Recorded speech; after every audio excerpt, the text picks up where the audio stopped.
About to really get started.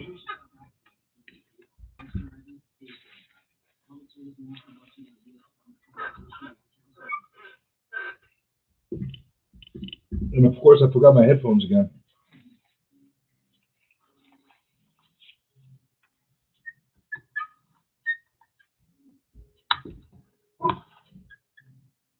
Ready when you are.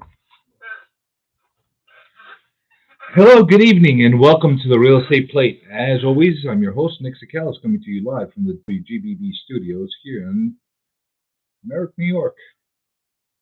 The weather's not so nice today, huh? Could be worse.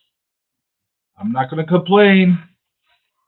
I'm not going to complain. It always could be worse. With that being said, I wanted to actually get into a few things today, and I had a few things on my mind the way I normally do. But before I get into that, oops, of course, I leave my phone on. So I will make sure to put it on silent from this point forward. It's always something, right? Forget my headphones, leave my phone on. It's got to be something. It's definitely got to be something. But that being said, before I jump into the show, as the people that are seeing on the live chat through YouTube, through the YouTube live stream, I posted a link there that connects you to a fundraiser that I'm committed to. As everybody knows that have been listening to the show, that I'm part of a team that has been working towards fundraising for the Leukemia and Lymphoma Society. It's been a cause that we mutually agreed to do our very best to be able to help. It's a very honorable cause. I've gotten into this subject in the past. As everybody knows that's listening to the show right now, I don't ever ask for fundraising for anything towards the channel itself. It's been my policy to try to keep as much of the channel as look at that. Somebody just went on again. But it's the whole point of the radio show was to be able to help the public in the best possible way. I never wanted to feel any type of compromise or anybody feeling that I had an agenda as far as why I do the show, as far as for personal gain and that kind of thing. Now, if somebody wanted to give me business because of it, that's great. But I don't go out looking for it, and I don't go soliciting as well. And at the same time, I've been doing my very best to be very mindful of as far as not asking for any type of donations to keep the show going. I have been doing my very best to do everything self-funded. It is, I'm proud to say that we've been on the show for about 3.5 years, and I've been able to keep it sustained and keep it self-funded without having to reach out to sponsors and that kind of thing. I am open to using sponsors, but I'm very picky. I have to believe in the product. It has to be somewhat attached to the concept of the show, which is real estate. So for that reason, I have been very resistant to adding any sponsors to the show, which is not necessarily WGBB's favorite thing, because they want sponsors, they want commercials, they want that kind of thing, but they always put their own kind of commercials on there. I don't know what kind of commercials you guys were listening before the show started, but they got their own little commercials and stuff like that they add on to the show, and when I'm late, they get to listen to even more and that kind of thing.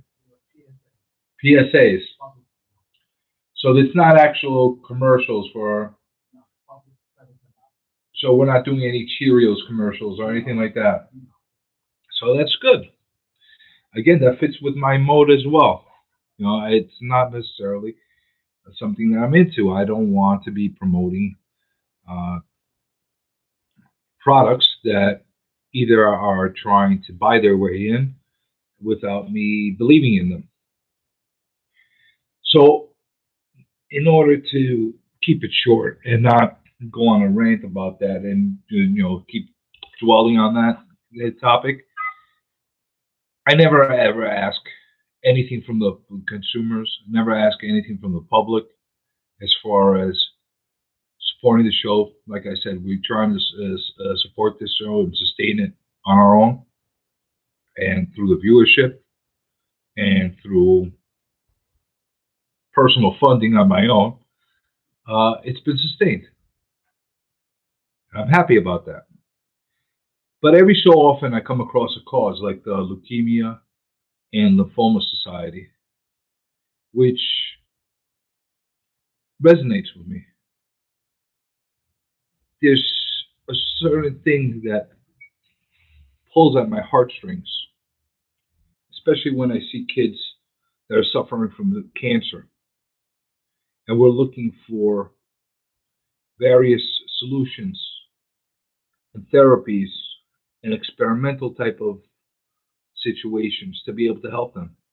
And without organizations that are constantly fighting and looking for these solutions, these therapies, we'd be in a much worse state than we are right now. But these organizations, they need funding. And I wish that the government funded them even more, but they don't, and they rely on the private sector. And that being said, I'm asking everybody that can, I'm not putting everybody in a guilt trip, but anybody that listens, you see the link right here. We have it. You could click on it. You could donate anything like $1, $5, $100, $1,000, and I'm gonna do a stream as far as certain type of added bonuses for some of the high donors that will be at some benefits outside of just obviously supporting a noble cause like this, and obviously having a write-off as well, which are big things as well. But it starts with the noble cause and being able to help people that are truly suffering. I really believe in this. I really am backing this in the best possible way. Like I said, I'm happy to say that I'm with a really big group that has, decided to really take this campaign to another level and try to raise as much money as possible. I didn't put hefty goals, and I know that we'll surpass these goals a few times over. But like I said, anything anybody could do to support the cause, to do something good for other people that are really in need is welcome and truly, truly appreciated. So that being said, like I said, anything you could donate, you're going to put in there. I'm not going to make this a Jerry Lewis type of marathon where we, just turn around and, go on and on about donating, because this is a real estate show and we're going to go into the program as far as being real estate. But, beyond being in this type of scenario, we also have to take into consideration of everything that's going on around us.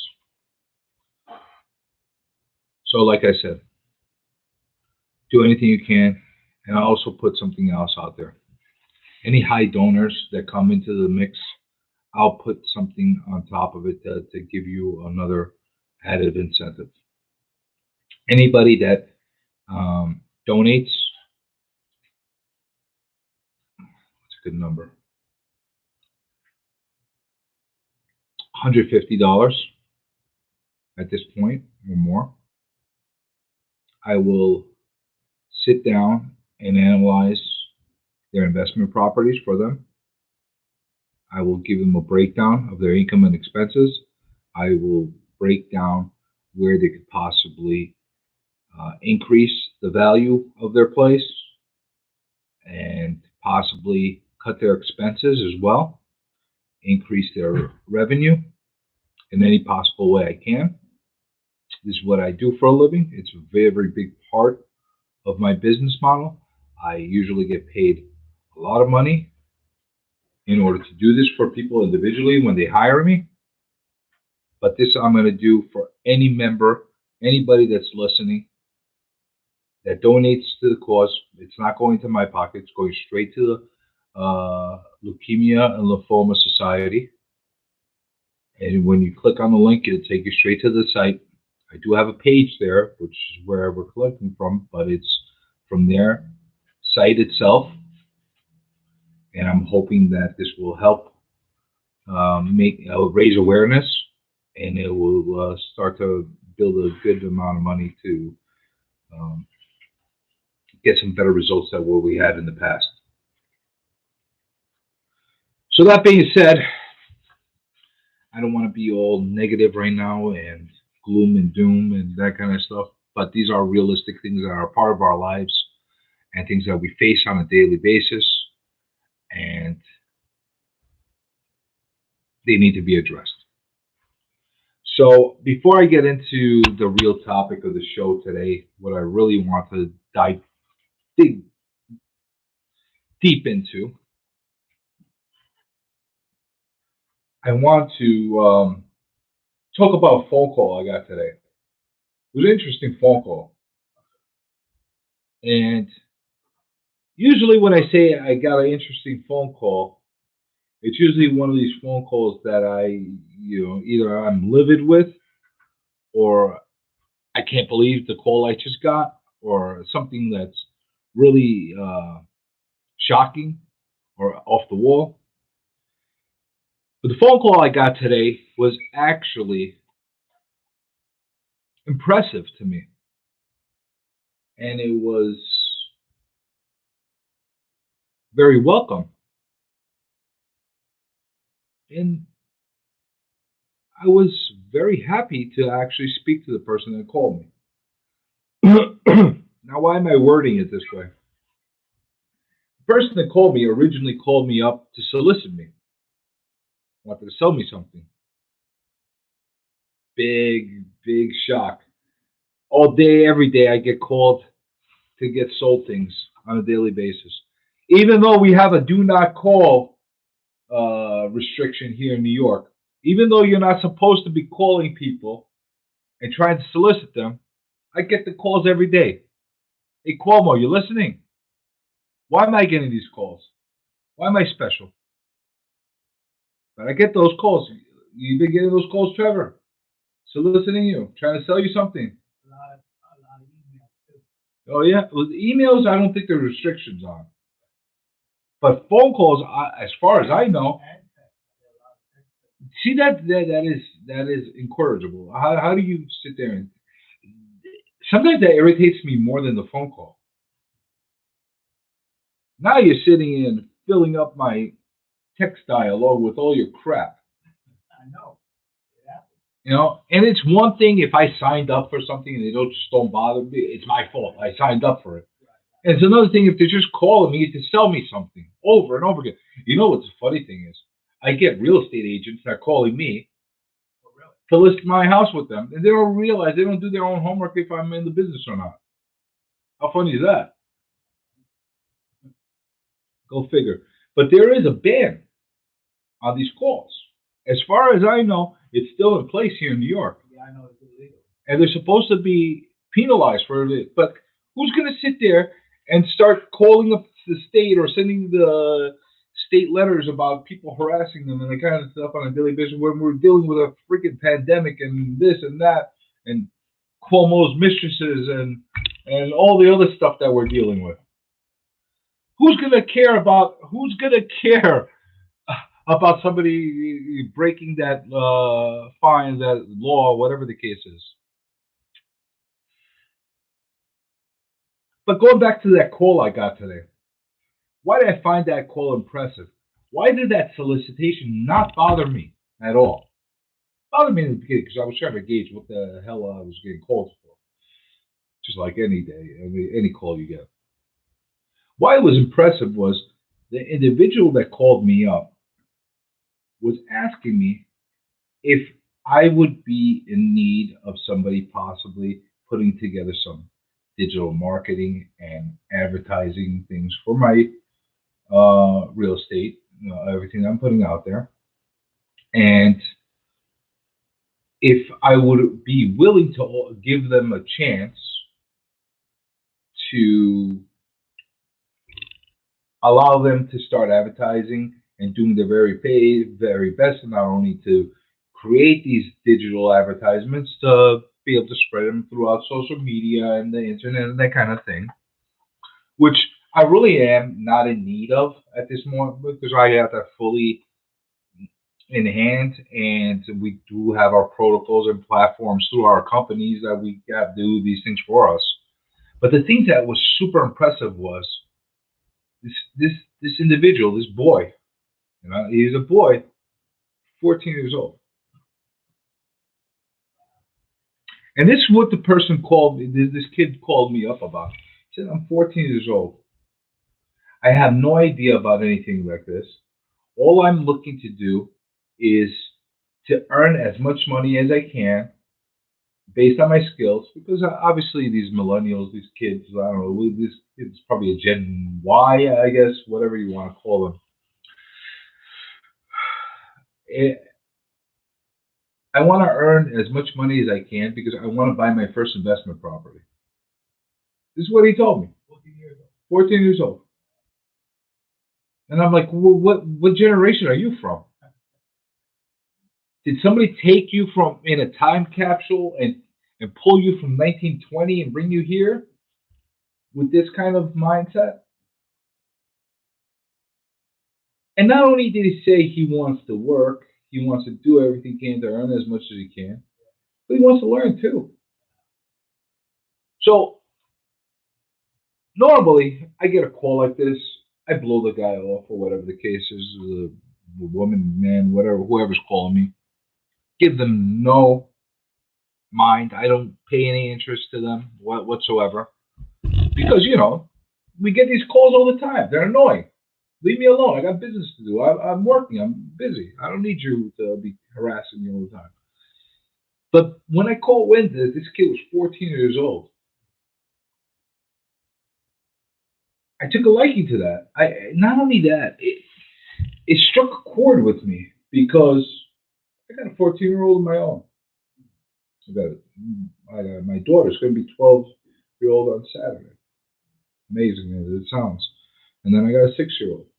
And I see these kind of things. And my kids, knock on wood, thank God. And I'm not saying this because they're my kids. They're good kids. They have a good ethic around them. They'll do stuff. They'll work. They're willing to do something. Like this past summer during quarantine that we had and not being able to do much, my wife would take my son with them because they had an empty office at that point and didn't have anybody helping. And he did a lot of work there, and he took a lot of pride in it. He would wake up every morning and put in 9, 10, 12-hour shifts, no problem, and never complained about it. And I don't know if he even realizes how proud I am of him for the way he conducted himself and the way he operated. And who knows? He's not listening to the show. He gets bored. He'll fall asleep if he's listening to this show or watching it on YouTube or anything like that. Your wife listen? No, she'll fall asleep too. Every for some reason or another, none of my immediate family. I got a lot of extended family actually listens to the show, and they tell me about it, friends. But for some reason, my immediate family has zero interest of me talking about real estate. I guess they hear enough of it when I'm home, and they're yelling at me to get off the phone and close the laptop and pay more attention to them, which they're well within their rights and they're right, absolutely right about it. But this kid today really struck a chord with me. And I'm like, look at that. There's actually kids out there that have something in them. Now, I don't know if this something, this intangible trait was bred in them, they were born with it, or was it taught to them from their parents growing up?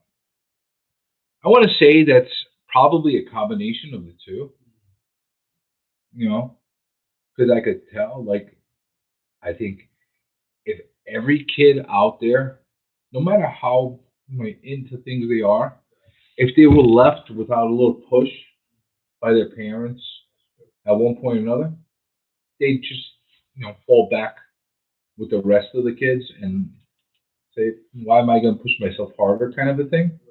What's my incentive? Why should I push myself? So I was really impressed today. I was really, really impressed today. So the reason why I say this is maybe real estate has a future as far as the next generations wanting to get more involved in it, in these businesses. Because when I get a call from a 14-year-old telling me I want to earn as much money as I can because I want to buy my first investment property and I want to get into this business. Now, don't get me wrong. The kid is learning, will learn a lot of things from the wrong places. I talked to him. I think I talked to him for about 20 minutes, maybe longer than that. And he told me he's watching these videos of wholesalers and flippers and make money, get rich schemes. And I brought him down to, reality a little bit, just so he could understand that, it's not necessarily like that. It's not like the TV shows where, in the TV shows, they got these TV shows that have people going out and looking for houses, house hunters, whatever the case is, and they're saying that, here, look at 3 houses, pick one, you're going to buy it, and that's it. It doesn't work in reality. You know how rare that is for you to show 3 houses to somebody without them looking at anything else and not doing any kind of research on their own, and them buying one? It happens. It happens every so often, but it's rare. It's very rare, to be quite honest with you. So he's kind of learning from the wrong places and that kind of thing. But, based on that concept, if there's kids out there that really want to learn the business, they want to learn the ropes and that kind of thing, and they really want to understand how to get themselves started. When I say kids, it doesn't have to be a 14-year-old. It could be an 18-year-old. It could be a 20-year-old. Now I'm old. I'm not a kid anymore myself. Once upon a time, I was 18, trying to break my way into this business. Sound like to me that he don't want to work from 65 and 80 years old and stuff, or he want to retire at least 30 years old. It could be possible, or he's just ambitious Yeah, to get himself started. right. Maybe he just wants to get himself started. Yeah, he don't want to work very late like a lot of people still working. And that's a really strong, intangible thing in somebody. Mm-hmm. You have a lot of people that they're going through the motions in junior high and high school, and they're like, I'm gonna go to college, and then I'm gonna get my degree, I know, right? and then I'm gonna get a job, and then my job is gonna give me security and compensation and my insurance, and I'll be happy for the rest of my life, not being able to go up higher up the ladder, or maybe through the corporate ladder they'll get up. Takes a lot of work. Takes a lot of work, but at the same time, you kind of get lost in the shuffle in the corporate world a lot of times. When you go and you want to become an entrepreneur and you want to do something for yourself, forget about it if it's just in real estate. You want to open up a restaurant. You want to open up a business. You want to open up a clothing store, whatever the case is. It takes a lot of guts to do it. means you're wired a little differently than everybody else. You want to be your own boss. And I applaud these people that they at least take a shot. You know what I'm saying? Maybe it doesn't work out. Maybe they fail. But you know what? You got to fail a few times before you get that really good success. You know? Small victories. If you go through your whole life of hitting little victories one at a time without taking that big risk and not making that big move, you might be able to do very well for yourself. And you might be able to grow at a very comfortable pace with those little victories. But it's those people that take that extra risk, take that extra initiative, and risk everything or risk a lot, and ultimately achieve that big victory. Those are the ones that actually get to the next level. You know, what they say is no risk, no reward. It's very true. It is really true. The higher the risk, the higher the reward. Now, not everybody's built to take those risks, and I'm not telling everybody to take stupid risks out there because there's stupid risks and there's calculated risks and there's gambler risks. If you're a gambler, you want to roll the dice. You can get away with you could get away with actually um, winning big, but it's on luck. It's not necessarily, and luck only lasts for a certain time period. You know, there's a reason why the house always wins. They create the luck. It's true. You keep winning, then you're gonna end up losing because you get so caught up in going winning all the time, but you lose sometimes. Absolutely, You know, that's where the problem comes. Nobody really wants to lose. absolutely, I agree. But based on this whole concept, it got me thinking. So if there's anybody listening to the show, either now or during the replay, or any adults out there that are listening, and have kids that have aspirations of wanting to learn this business, like genuinely learn the business and get advice, I'm opening myself up to help you out in the best possible way I can. Shoot me up on realestateplateradio@gmail.com. Send me an email. Let me know what it is that I can help you with. And if I can, I'll help steer you and guide you in the right way.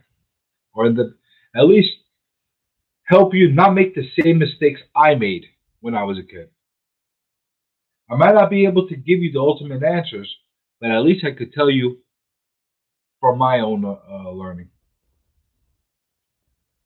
So that was really an interesting call that I got today, though.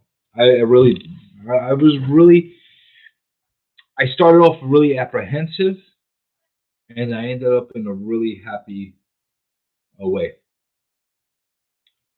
So while I'm before I really jump into the other topic I really want to get into today, just wanted to make a note as well. If there's anybody listening live right now on YouTube,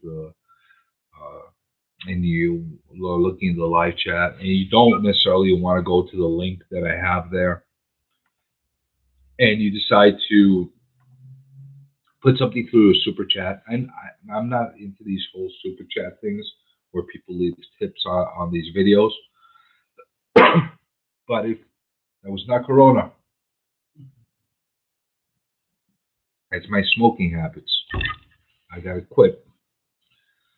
But that being said, I'm not really into the thing. I never really ask for anybody to super chat or something. I obviously appreciate anybody that super chats, but anybody that's going to be super chatting on these cast this live one and other ones in the future, I'm going to be running this fundraiser for the next couple months.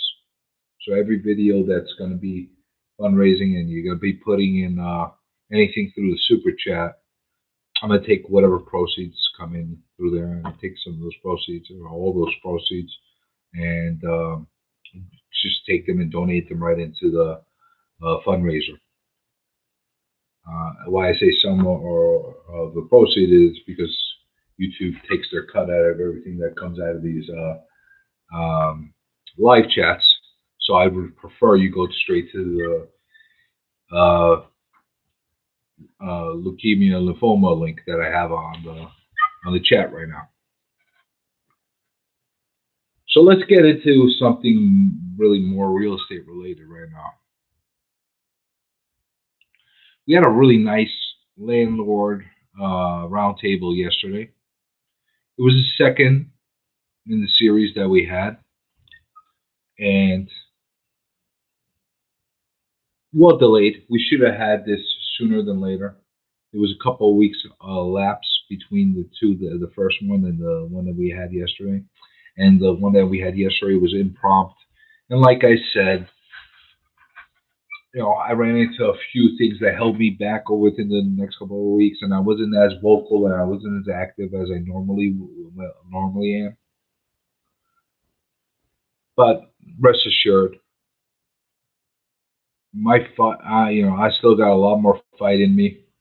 My voice is still here. I haven't lost my voice yet. I'm going to continue to advocate for landlord rights in every way I can, and keep talking and doing and whatever I need to be done in order to somehow find a resolution for us. Obviously, it's not going to be me alone. I need a lot more big mouths than mine to actually get involved and do everything we can. And there's other people out there that are very involved, and they're doing their own participating in this big fight that housing providers are having. But we're gonna find a way. When there's a will, there's a way, and we got the will.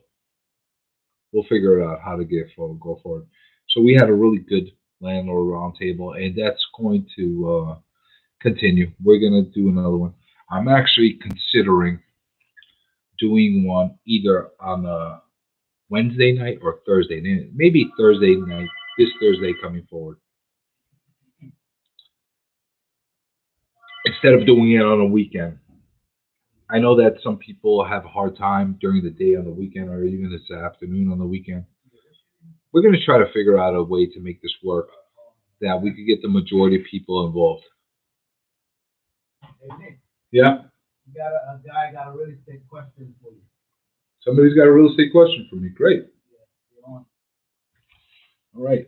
Let me grab one of these. I'm not going to put it against my head because I don't want to get tuberculosis or whatever I might get from this. Huh? I'm not putting any of these things on my head. Okay. I'll figure a way to talk. Just give me a second to let me connect this.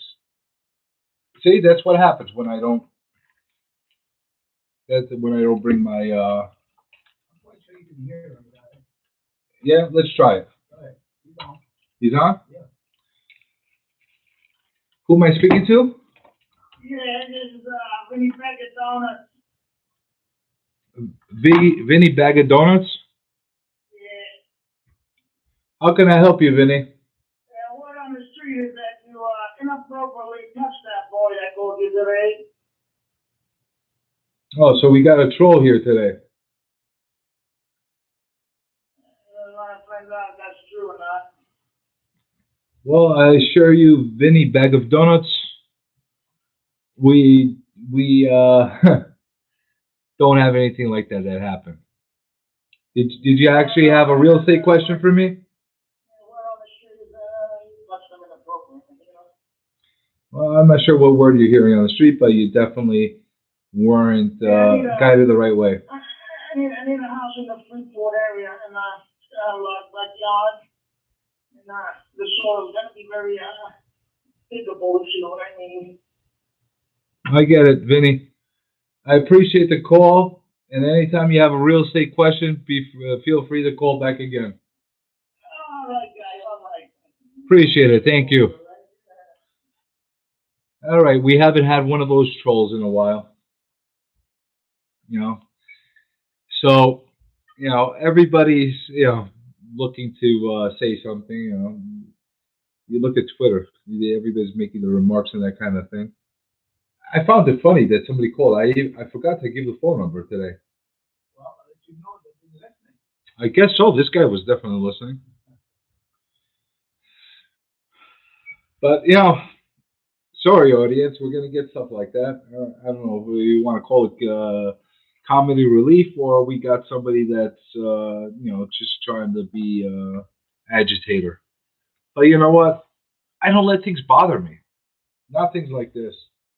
Somebody wants to be an agitator and make a whole spectator.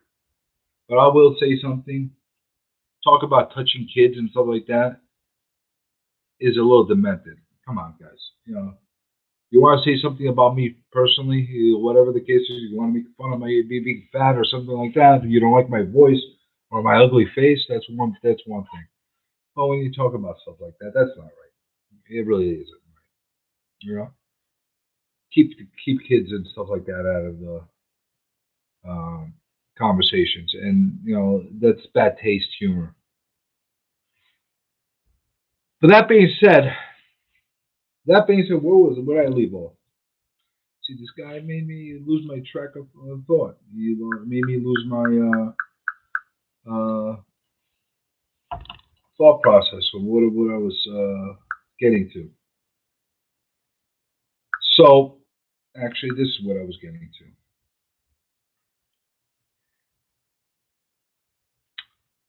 We had a really great roundtable yesterday. We got some updates from some of the landlords, and I'm getting more updates coming up. Be on the lookout for the latest video that I received from Clarence Hammer. He's one of the landlords in Brooklyn that everybody seems to have gravitated to. He was one of the first ones in that landlord side of the story series that we've been doing, and this is going to be his update. And I think you're going to be pretty much traumatized by what you saw as far as what he was left with on his rental unit. Not a great scenario. I'll let you be the judge for yourselves when you see that video. But when you do, give me your support. Put a comment down when you see it, and show the guy that he's not in this by himself, because this is really taking its toll on him. It really has. It's horrifying. And you know what else I find horrifying? The lack of support that the real estate professional community has given landlords and housing providers and causes of this nature. I find it disturbing. I find it horrifying. And I've talked about this a little bit in the past. I have. And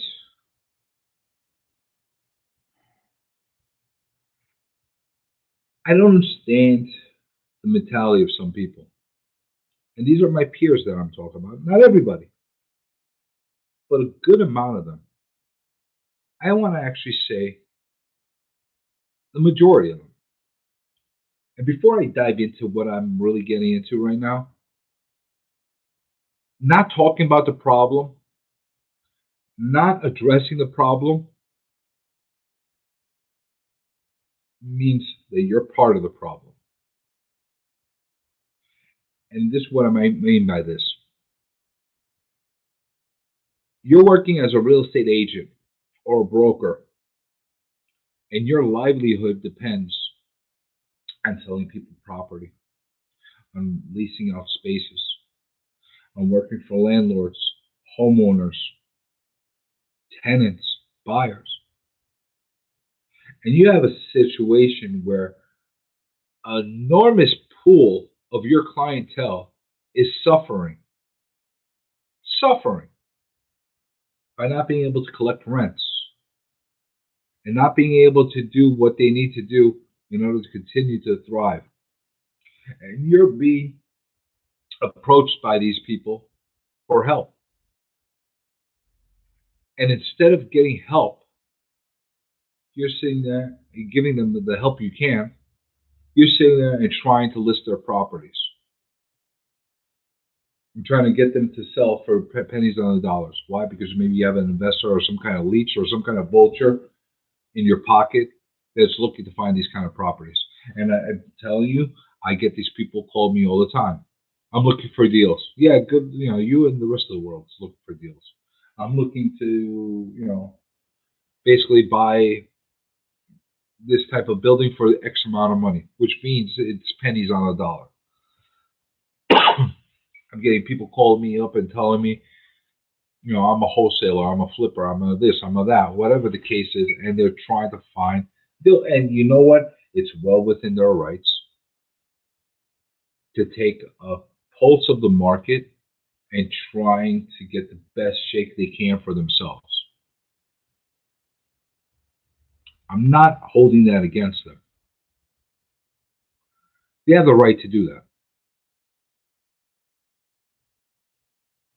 However,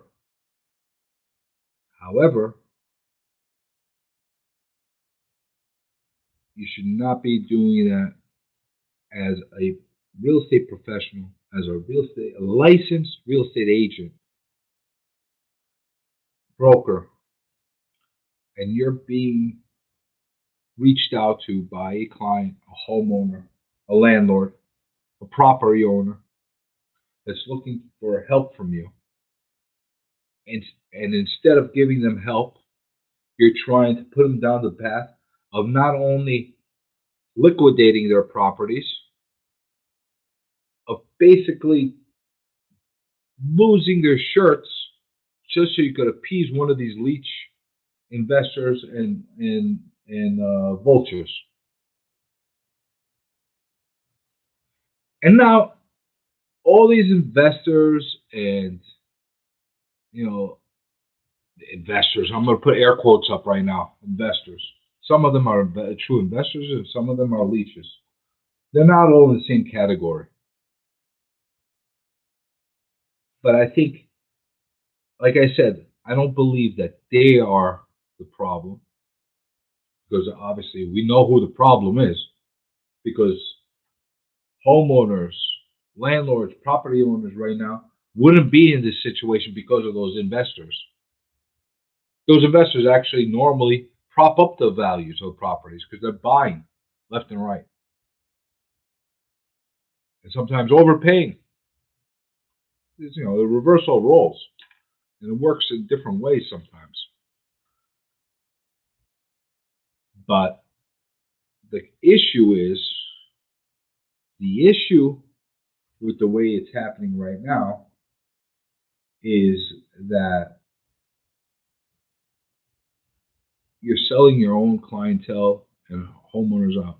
Now, if you're not necessarily hired by them, you have no knowledge of them, and you're working directly for these investors and you're soliciting for them, which you shouldn't be doing over the phone. We just talked about it in the beginning of the show.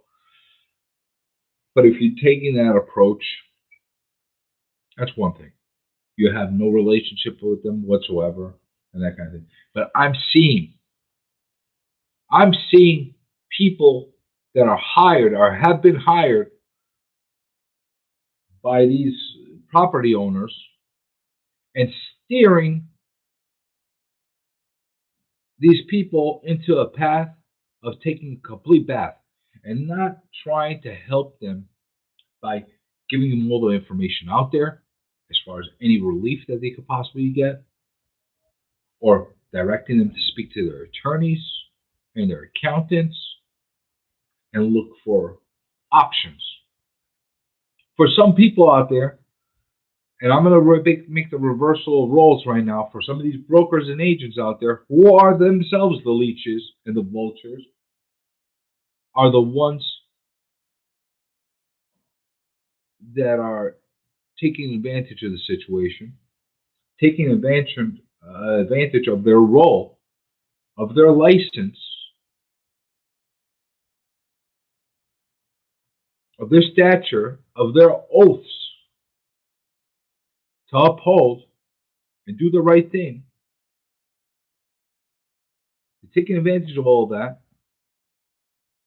and having people take bloodbaths in this market. I'm already seeing properties selling at much lower multiples than they have in years. In a world where you have a residential market that is roaring right now, it is hot as it was a few months ago. Might not be as hot as it was this time last year, but it is hot. There's still buyers out there.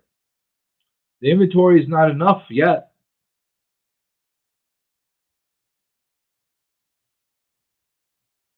Troubling. It's very, very troubling. And I don't know what kind of moral compass a lot of these people have. And that's not for me to determine. That's for them and their maker to determine. But what I'm telling the public right now, especially if you're a landlord, property owner, somebody that's been suffering because of this eviction moratorium, or a lot of these harsh housing guidelines that we're dealing with, especially here in New York. There's other states that are feeling the same thing. California.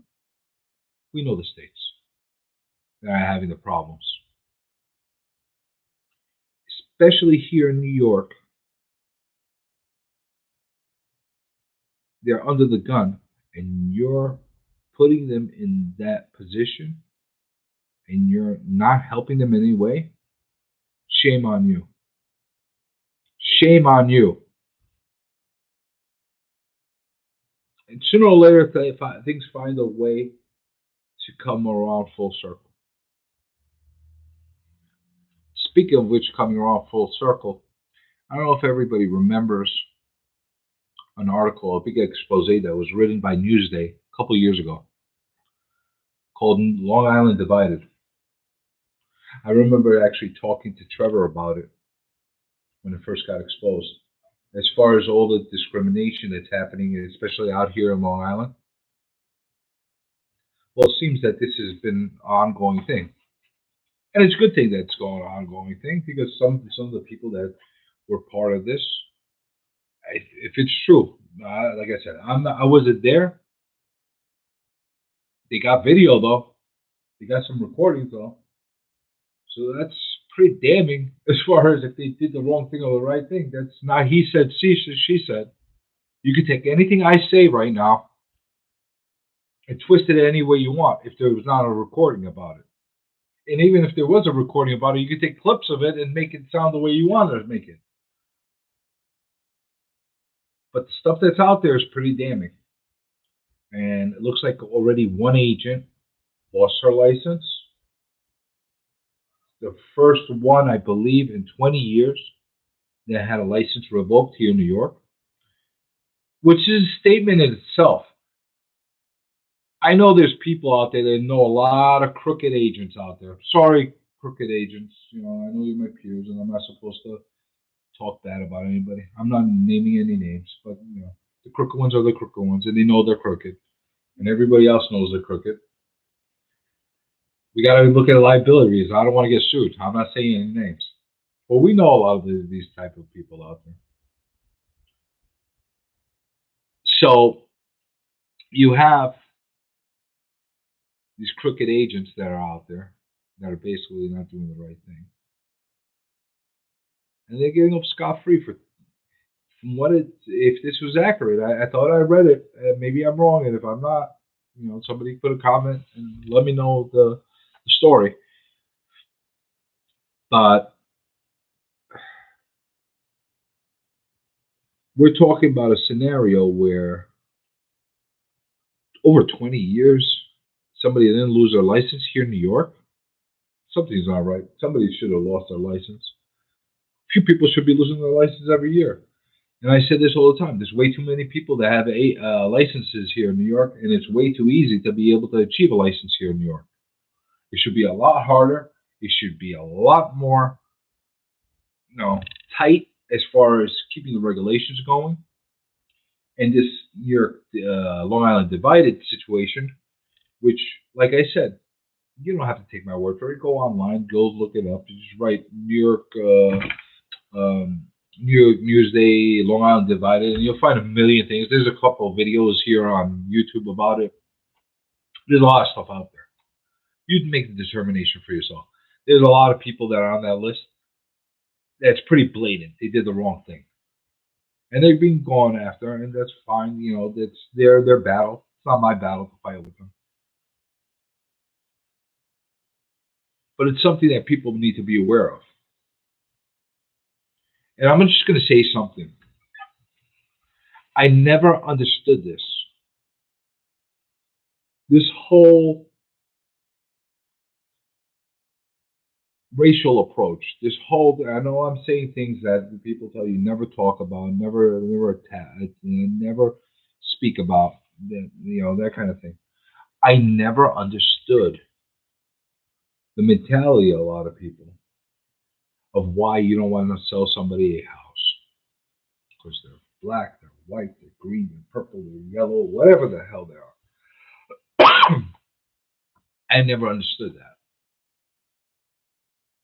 Maybe because I grew up in a retail type of environment with my father and I stood by the register and the person that walked in from the door, if they had money and they wanted to buy one of his pastries or whatever the case is, it didn't matter what he was or she was.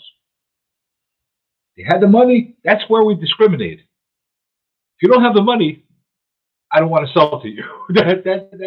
And I think that's a healthy way to discriminate, I guess, But I never understood that. I never understood that. I don't want to sell your house because of your race, your religion, your culture, your this, or whatever. I never understood that. You have the money, especially if you're the agent.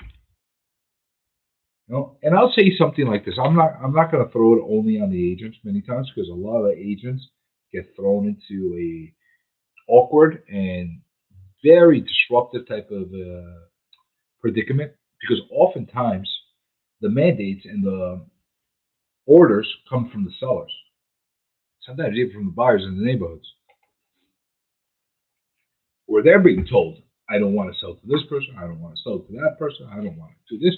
And I'm not going to say that I've never had a scenario like that where somebody said something like that to me. But what I've learned in life, money talks.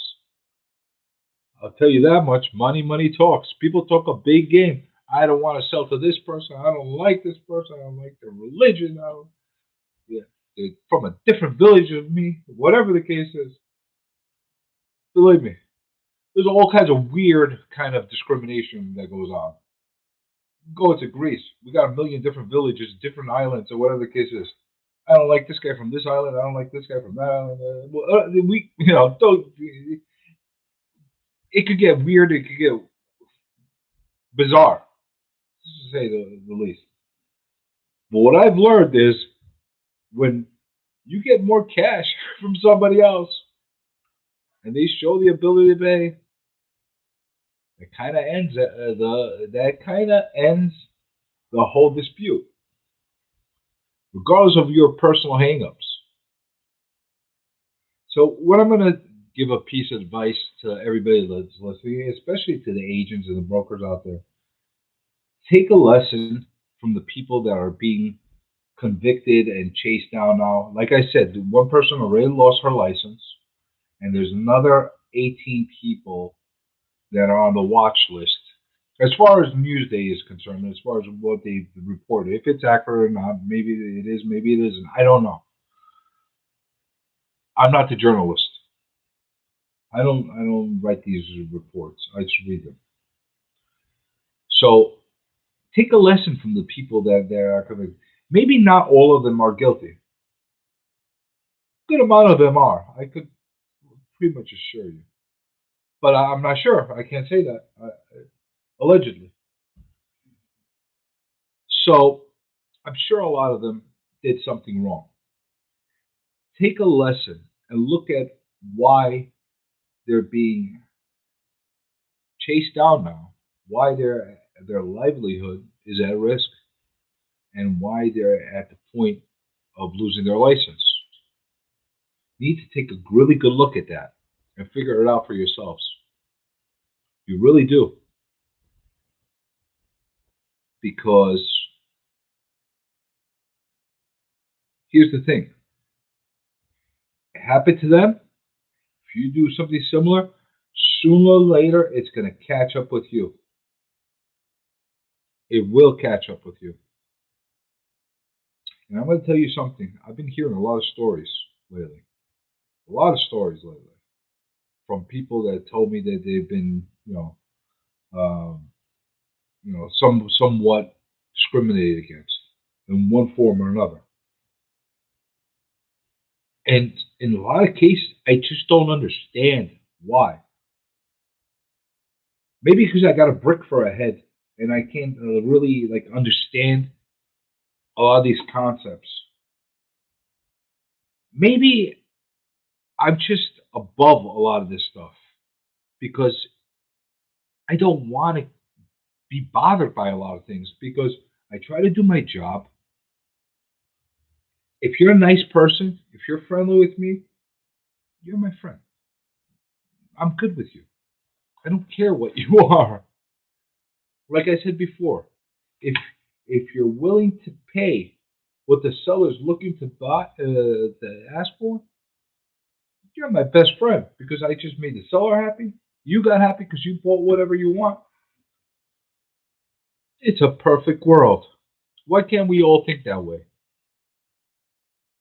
I know this is a really, really sensitive topic, and a lot of people don't want to talk about it, and a lot of people want to stay away from it, and especially the way everybody gets caught with these sound bites and with these memes and with these Twitter wars and social media, and they get ostracized.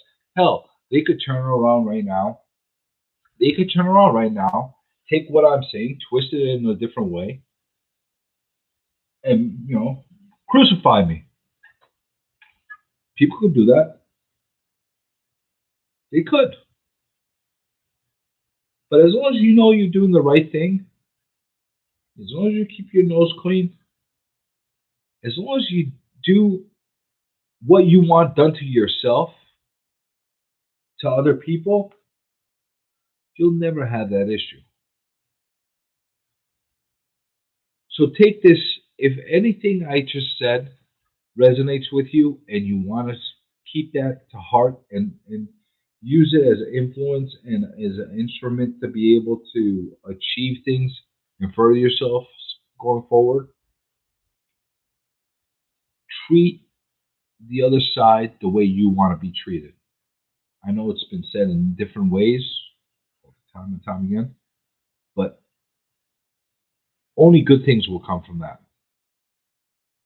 Yeah, sometimes you're dealing with somebody that's a bad person on the other side, whatever, because you have your bad seats, you have a bit of this, but always treat the other person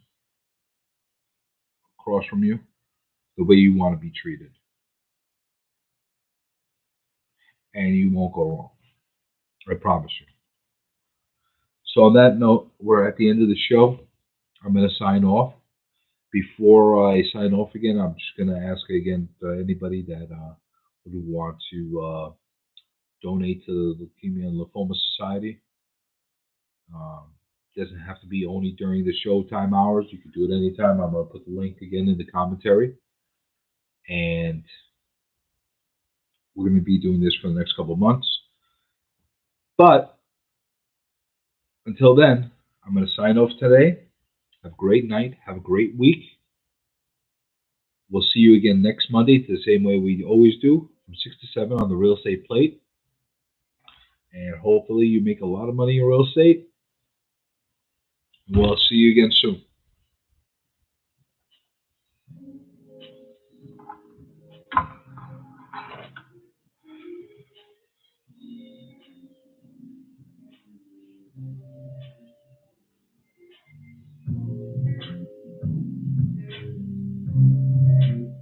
You saw that article?